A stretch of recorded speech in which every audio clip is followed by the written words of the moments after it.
All right, folks, stand by your man. That is the subject of the rip. Good for the Wall Street Journal editorial page for calling out all the pessimists in Washington that are bad-mouthing the Iran war. It's incredible. Here's a good quote. Good quote. This history seems apt, given the remarkable pessimism in the media and political class about the U.S. bombing campaign against the terrorist regime in Iran. 5 days into the war, all right, today'd be the 6th day, you'd think from the coverage and commentary that the U.S. is losing. Financial markets are said to be in turmoil. The war is engulfing the region, maybe the whole world. The U.S. is running out of missiles. The war is a gift to Russia, and there's no plan for how this ends. These are only a few of the dire media themes. So, folks, my take, the Journal is right. There's way too much pessimism. And let's not try to fool anybody about this. The pessimism is coming from Democrats and the lefty media who are rooting against Donald Trump and therefore, unfortunately, rooting against the mighty U.S. military. And the whole important idea that the president is trying to end the 47-year Iranian war against America. Democrats and their media allies say the president is engaging in a forever war. This is so utterly untruthful. Instead, this is day 6 of his campaign to end a forever war. If anybody would read the administration's national security strategy that was put out last November, they would see clearly that Trump policy is to end wars. And Democrats are putting themselves in an incredibly disloyal position of subverting that truth and effectively aiding the enemy. Now, all the financial markets went into panic mode today, I guess, from this Bloomberg story by a rather retired Navy admiral who is dubious forecasting skills, telling people that a bunch of Iranian motorboats are going to close the Strait of Hormuz and blow up oil markets and the world economy.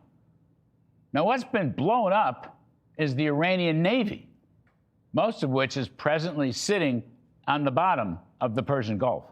Of course, the U.S. military has always planned on Iran going after Hormuz.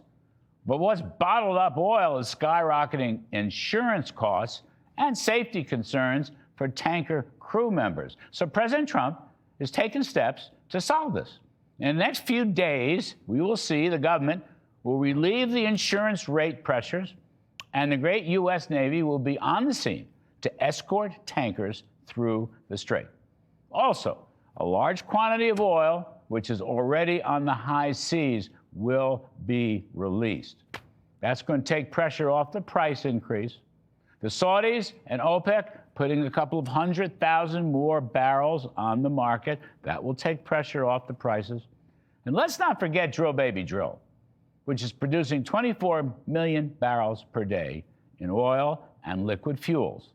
That is more than Russia and Saudi Arabia combined, plus 110 billion cubic feet per day of natural gas.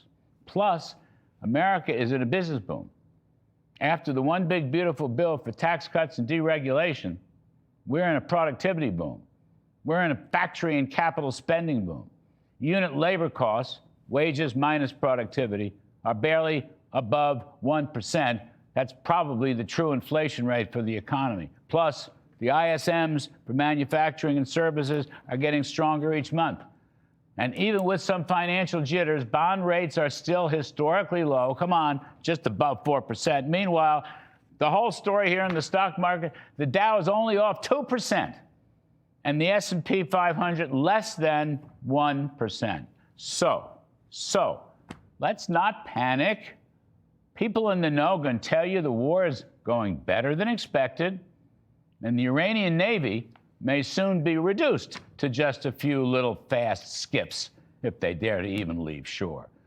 I want to ask, why can't at least some Democrats and their pals in the media actually once in a while stand behind a brave president who is working to change the course of history and to reorder the international landscape and the balance of power in favor of the United States and the West and Israel and the Middle East towards a new course of freedom and prosperity. Just once, let's stand by our man.